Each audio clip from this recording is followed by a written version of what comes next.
다 오셨어? 예, 반갑습니다. 저는 더불어민주당 정치개혁 TF 단장을 맡고 있는 신동근입니다. 오늘은 저희 더불어민주당 정치개혁 TF가 국회법 개정안, 소위 국회의원 이해 충돌 방지법 관련해서 기재회견을 하고자 오늘 여기를 찾았습니다. 오늘 참석하신 분들 소개를 해드리겠습니다. 진성준 의원 오셨습니다. 장경태 의원 오셨습니다. 이정문 의원 오셨습니다. 김남국 의원 오셨습니다. 천준호 의원님 오셨습니다. 아시다시피 최근에 박특검, 조수진, 윤창현, 또 얼마 전엔 전복민 의원이 일감 몰아주기, 일감 떼어주기 등 국회의원들의 이해충돌 관련된 사안들이 연일 언론에 나오고 있습니다. 이와 관련해서 국민들은 이해충돌 방지법이 속히 제정돼서 국회가 자정작용을 하기를 바라고 있습니다만 아직까지는 이해충돌 방지법이 통과되지 못하고 있는 게 현실입니다. 그래서 더불어민주당 정치개혁 TF는 이 중에서도 국회법 일부 개정안을 통해서 국회 특성을 반영한 국회의원 이해충돌 방지법을 먼저 선별적으로 통과시키는 것이 전체적인 이해충돌 방지법을 통과시키는 데도 도움이 된다, 이런 판단 하에 그동안 여러 의원님들이 국회법 개정안을 냈습니다만 그걸 총괄해서 그걸 김남국 의원이 대표로 정리를 했습니다. 그래서 저희 정치개혁 TF의 법률안을 오늘 발의하기로 결정을 해서 이렇게 찾아뵈었습니다. 기자 여러분들의 많은 관심과 또 보도를 부탁드리고요. 먼저 이 국회의원 이해충돌 방지법과 관련된 기자회견에 앞서서 지난 20일 밤에 보도된 MBC 스트레이트 폭로에 의해서 보니까 전복민 의원 건이 보도가 됐는데, 이 전복민 의원 건도 본인이 시의원을 하면서 또 건설사 대표를 겸직을 하는 어떤 그런 사항들이 벌어져서 이게 일감 몰아주기나 또 상속세 문제, 이런 문제도 있습니다만은 결과적으로는 이 문제 역시 이해충돌 방지법과 연관되어 있는 문제다, 이런 판단을 해서 저희가 먼저 장경태 의원이 전복민 의원의 이해충돌 방지와 관련된 이해충돌과 관련된 부분에 대한 자료를 먼저 낭독하고 그 다음에 기자회견문을 읽겠습니다. 네, 안녕하세요. 더불어민주당 서울 동대문을 출신 국회의원 장경태입니다. 정치개혁 TF에서 이해충돌 방지법 발의에 앞서 어젯밤 MBC 스트레이트에서 국민의힘 전복민 의원 일가의 건설 인허가 특혜와 편법 증여 의혹에 대해 방영하였습니다. 저는 지난 10월 13일 국토교통위원회 부산시 국정감사에서 송도 이진베이시티 건설 인허가 특혜 문제를 지적하기도 했습니다. MBC 스트레이트에서 밝힌 국민의힘 전복민 의원 일가의 특혜 의혹은 다음과 같습니다. 첫째, 전복민 일가가 참여한 송도 이진베이시티의 건설 인허가 특혜 의혹입니다. 50%로 제한된 주거 비율이 80%로 상향 조정되고 단기간에 건설사에 유리하게 지구단위 계획 변경안이 통과되었습니다. 이로써 건설사는 수천억 원대의 수익을 벌 것으로 예상됩니다. 둘째, 제척 혹은 스스로 회피해야 하는 사돈이 해당 사업을 심의하는 부산시 공동위원회 위원으로 참여했습니다. 해당 위원은 당시 부산시청 주택국장으로서 심사위원들과 관련 공무원들에게 영향력을 행사하기 충분한 자리였습니다.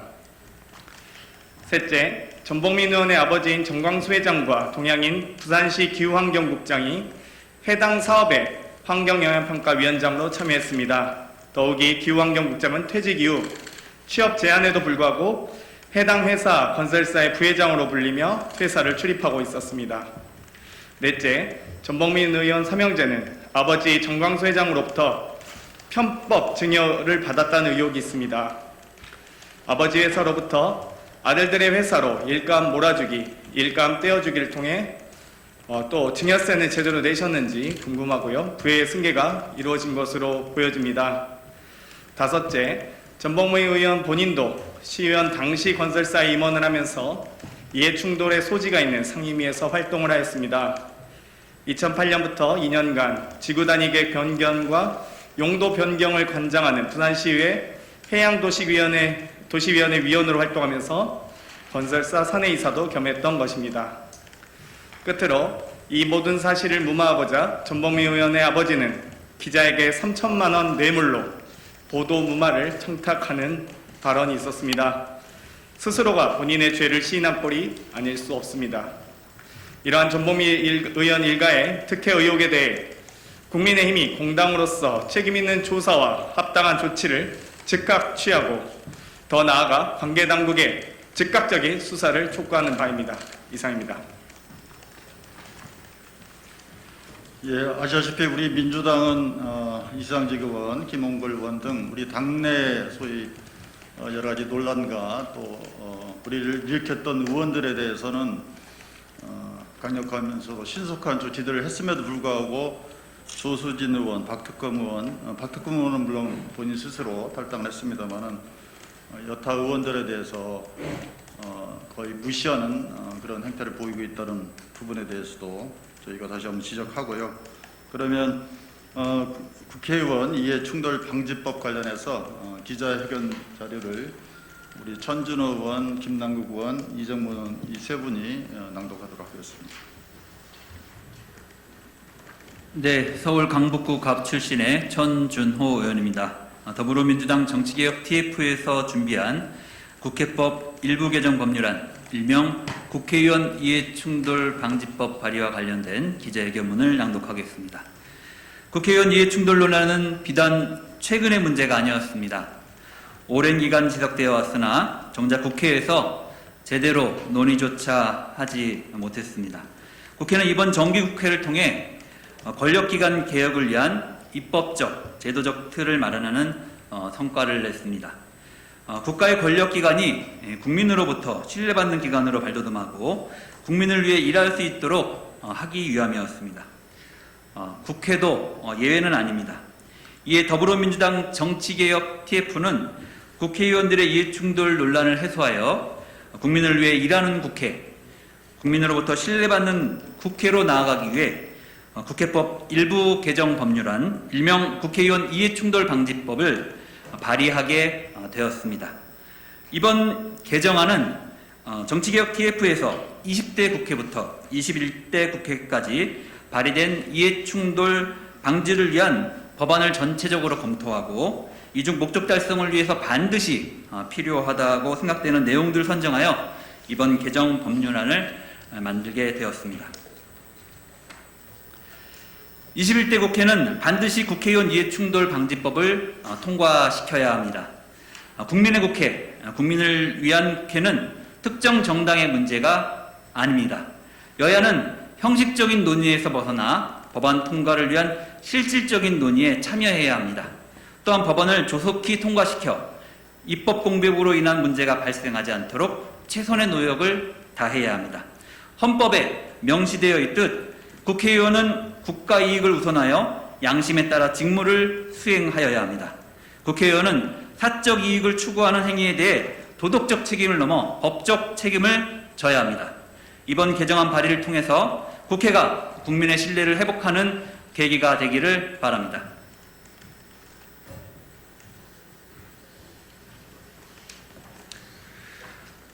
네, 개정안의 주요 내용을 설명드리겠습니다.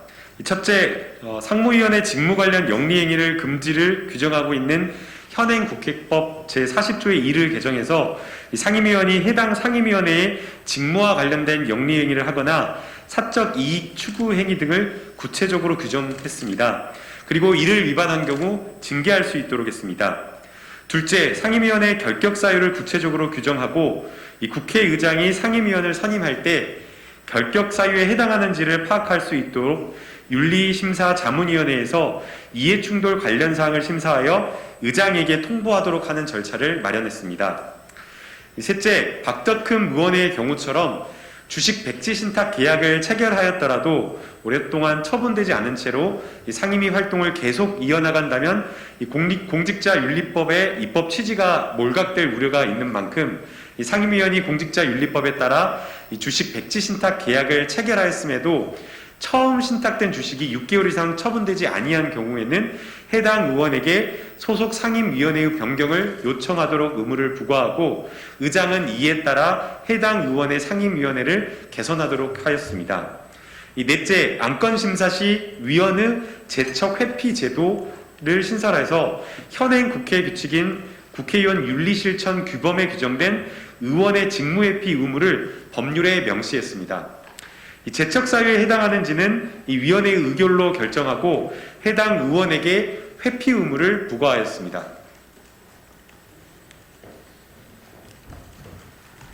예, 다섯째, 헌법 제46조 제3항의 국회의원 이권 개입 금지 의무를 법률로 구체화하여 국회의원이 그 지위를 남용하여 공공단체 등과의 계약을 통해 재산상의 권리, 이익 또는 직위를 취득할 수 없도록 명문화했습니다. 또한 의원 본인뿐만 아니라 사촌 이내의 친족 또는 그들이 일정 비율 이상의 주식, 지분 또는 자본금 등을 소유하고 있는 법인, 단체도 계약 체결을 제한하며 위반 시 해당 위원을 징계할 수 있도록 하여 제도의 실효성을 높였습니다. 이외에도 국회의원 임기 전 민간 부문 업무활동 내역을 신고 및 공개하도록 하고 공직자윤리법에 따른 주식 매각 또는 백지 신탁 대상인 의원이 주식을 매각 또는 백지 신탁 등을 할 때까지 해당 주식 발행 기업의 경영 또는 재산상 권리에 관한 상당한 정보를 입수하거나 영향을 미칠 수 있는 안건에 대하여 심사 의결하는 것을 의원의 의결로 제한하도록 했습니다. 자세한 내용은 배포한 국회법 일부 개정 법률안 및 보도자료를 참고해 주시기 바랍니다. 더불어민주당 정치개혁 TF는 이번 국회의원 이해충돌 방지법을 시작으로 국민으로부터 신뢰받는 국회가 될 수 있는 입법적, 제도적 개선책을 지속하여 마련해 나갈 것입니다. 또한 발의된 법안들이 본회의에서 의결될 수 있도록 동료 의원들을 만나 설득하고 야당이 적극 참여할 수 있도록 협의해 나갈 것입니다. 감사합니다. 2020년 12월 21일 더불어민주당 정치개혁 TF 일동. 예, 기자회견문에서 밝힌 것처럼 저희 더불어민주당 정치개혁 TF는 단순히 이 법안을 만들 뿐만 아니라 반드시 통과되어서 국회가 국민으로부터 신뢰받는 국회가 될 수 있도록 노력하겠다는 말씀드리겠습니다. 이 기자회견이 끝나면 밖에서 잠깐 백풀 해드리고 저희는 그 법안을 갖다가 발의하러 의안가인가요? 그죠? 의안가로 가도록 하겠습니다. 예, 이상입니다.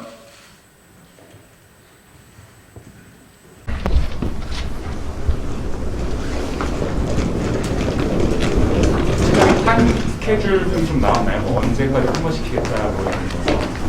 저희 당 정책위나 원내대표하고도 좀 상의를 했고 또 이게 정무위원회에서 이제 이해충돌 방지법을 다루고 있는데 국회법은 또 운영위원회입니다. 그래서 그 정무위원장 유관석 위원장으로 상의를 좀 했는데 이게 이제 이해충돌 방지법은 아시다시피 이게 재정법입니다. 그리고 또 이 범위가 국회직뿐만이 아니고 공직자 일반까지 전체적으로 광범위하기 때문에 이게 이번에도 상정이 되지 않았죠. 그래서 재정법은 통상적으로 시간이 약간 걸리는 측면이 있습니다. 그래서 그리고 또 하나는 이게 20대 국회나 19대 국회 조수가 잘 통과가 안 되는 이유 중에 하나가 국회에서 일정이나 반대하는 그런 요소도 또 있습니다. 국회의원들의 선출직이라는 정무직의 특성이 있다 보니까. 그래서 저희가 이해충돌 방지법을 전체적으로 통과시키기 위해서라도 국회의원과 관련된 국회의원 이해충돌 방지 부분 국회법으로 이걸 따로 빼서 이것만 통과시키면 이걸 나중에 이해충돌 방지법에 넣을 수도 있고 뺄 수도 있는데 그렇게 되면 이해충돌 방지법도 상당수 걸림돌이 없어지는 그런 또 효과가 있을 것이고 그 다음에 지금 지방자치 같은 경우는 지방자치법에 이게 포함이 안 돼 있습니다. 그리고 지방의회는 그걸 제정해달라는데 의회법이 또 없어요. 그래서 전복면 의원도 아까 말씀드린 것처럼 이게 시의원 하면서 부산 시의원 하면서 겸직하면서 이런 일이 벌어지는 것처럼 지방의회도 이게 훨씬 더 광범위합니다. 이게 크든 작든. 그래서 국회법이 개정되면 여기에 준용해서 지방의회도 또 지방자치단체도 이게 준용이 될 수 있다 이런 생각 때문에 국회 부분을 일단 따로 물론 이걸 이제 2월 국회에서 아까 말씀 주신 것처럼 임시회는 아마 이게 저희가 여러분이 천주로 의원도 얼마 전에 내시고 몇 분이 내셨어요. 박병석 의장님도 내시고 근데 이걸 저희가 통합해서 오늘 냈기 때문에 오늘 낸 걸 이번 임시국회에 바로 통과시키기 쉽지 않아 보이는데 숙성기간도 좀 필요해서 그러나 2월 최소한 국회에서는 이 법안이 통과될 수 있도록 최선을 다하겠다 말씀드리겠습니다. 이해충돌 방지법은 같이 할 수도 있고 이원에 아니면 이게 먼저 하고 그 이해 할 수도 있고 이렇다는 말씀입니다. 아까 국회의원의 직업 특성상 의견이 좀 나뉠 수도 있다고 했잖아요. 그러니까 이게 TF 단위에서 발의를 한 거니까 혹시 당론 형태로 좀 추진할 계획이 있다거나 그런 게 따로 있습니까? 저희 당이 김태년 원내대표가 가능하면 당론을 많이 이렇게 만들지 않겠다는 그런 생각을 가지고 있습니다만 저희가 이 대표님도 저희가 이제 TF도 그냥 TF가 아니고 당 TF잖아요. 그래서 여기에 힘을 싣기 때문에 저희가 뭐 당론이라고 전원이 아니라 상관없이 당론에 가깝게 무슨 당론에 가깝게 추진을 할 것이다 이런 말씀드리겠습니다.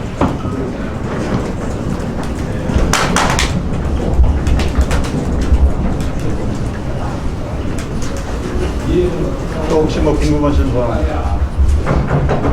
이게 이제 일부에서 이런 걱정들이 있잖아요. 예를 들어서 무슨 그분의 전문성을 몹시 사가지고 의사분을 영입했는데 그분이 보건복지가 활동을 하지 못하지 않냐 그게 이해충돌에 의해서 이렇게 그런 것들까지도 저희가 여러 가지 시뮬레이션에 의해서 그렇지는 않다.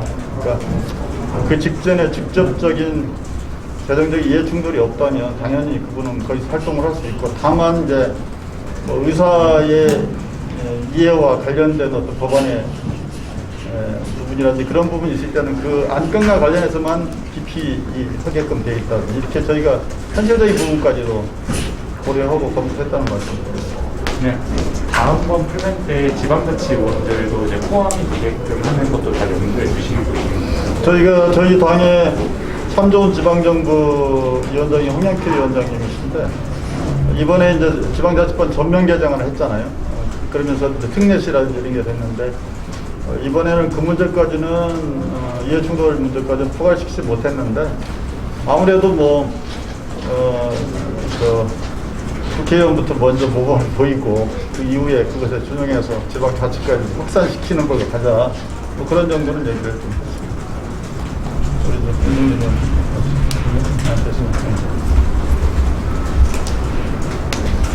네. 아까 말씀하셨던 것 중에 법적 책임을 지게끔까지 하게 된다라고 말씀하셨는데 발의된 법안을 보면은 징계 조항까지 나오더라고요. 그래서 어떻게 법적 책임을 지게끔 하겠다는 건지 그러니까 그렇다고 저희가 뭐 이 문제와 관련해서 주로 이제 상임위 배치라든지 의안 관련된 문제라든지 뭐 이런 관련된 부분이기 때문에 사실은 이해 충돌이 있어서 그분을 다른 위원회로 재배치하는 게 사실은 그게 좋지거든요, 실질적으로. 그래서 물론 이제 그것과 관련 없이 이제 몇 가지 벌칙들이 사촌 이내에서 그러니까 공공기관이나 자치단체나 정부기관으로부터 수의계약이라는 이런 거 못하게 되죠. 그러니까 그런 부분들은 그건 별도로 우리 김남국 좀 추가적으로 좀 설명을 드리면요. 법적 조치라고 하는 것이 민사상 손해배상 책임을 묻는 거나 아니면 형사처벌만을 포함하진 않습니다. 징계를 받는 것 역시 법적 책임이라고 볼 수가 있고요. 과거에는 이해충돌이나 이런 부분을 모호하게 규정을 해놔서 징계 요건에 해당되는지 여부를 판단하기가 쉽지 않았습니다. 그래서 이번에는 그러한 부분을 이해충돌에 해당하는지 여부를 구체적으로 기술을 해놔서 징계를 할 수 있도록 법적 책임을 물을 수 있도록 그렇게 해놨고요. 그리고 이제 지금 이해충돌과 관련되어서는 저희가 이제 흔히들 범죄 아니냐라고 생각할 수는 있겠지만 기본적으로 이해충돌이라고 하는 것은 형법상의 구성 요건이라고 할 수 있는 범죄 행위의 요건에 벗어나는 것을 선제적으로 예방적으로 막는 것에 제도적 의의가 있습니다. 그래서 이해 충돌과 관련된 여러 가지 해당 사유들에 대해서 구체적으로 나열하고 기술하고 이것들을 미리 사전에 그러한 이해 충돌 상황 자체를 발생하지 않도록 하는데 이번에 그 제도적 목적이 있고요. 그렇게 해서 기본적으로는 여러 가지 이해 충돌 발생 가능한 상황에 대해서 의원 당사자 본인이 스스로 한번 이렇게 걸러서 스크린하고 그 다음에 상임위원회에서 또 한 번 더 이런 부분을 심사하고 살펴볼 수 있도록 이렇게 구체적 내용을 만들었습니다. 네, 그러시죠. 네, 고맙습니다. 네, 감사합니다.